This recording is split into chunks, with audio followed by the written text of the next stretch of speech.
వేమూరు.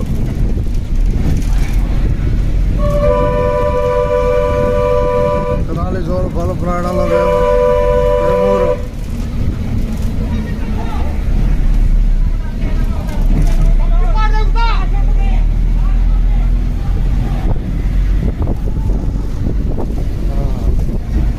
జోలపాలెం బస్సులో మన ప్రయాణం అంతేగా.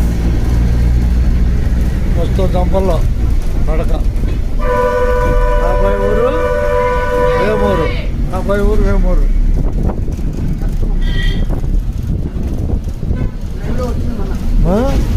లైవ్ వచ్చిందా? ఓకే ఓకే, సంతోషం, ధన్యవాదాలు. జోలపాలెం బస్సు నుంచి ధన్యవాదాలు. నిద్రపోతున్నాయిగా కానీ